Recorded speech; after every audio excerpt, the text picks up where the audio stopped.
蛇姬林采缇在去年5月和 Under Lover 成员胡瑞儿结婚时，就已怀上身孕。不料在她临盆之际，老公竟被爆出在夜店捡尸。虽然事后她表示会力挺丈夫，但日前她在节目中透露自己信任感已降低，事发当下有崩溃大哭，但之后反应却异常冷静。然而星座专家从她的命盘上分析，警告可能还会有事件发生。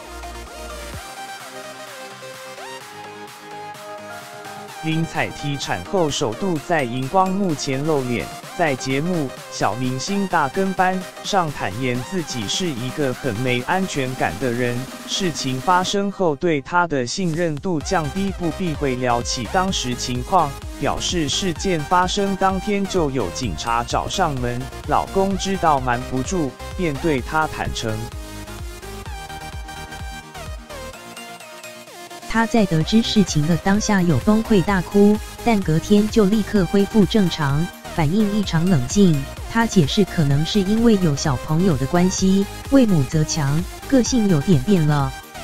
至于两人关系，她则面带苦笑地回应，这阵子因为要一起照顾小朋友，所以我们的关系还算是蛮正常的啦。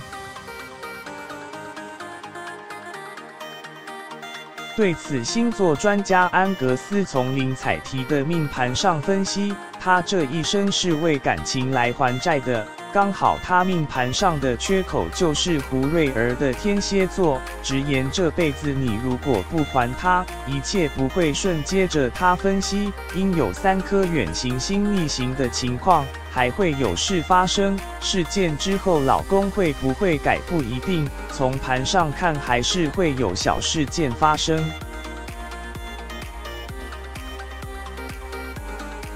实习编辑斜线林宇璇。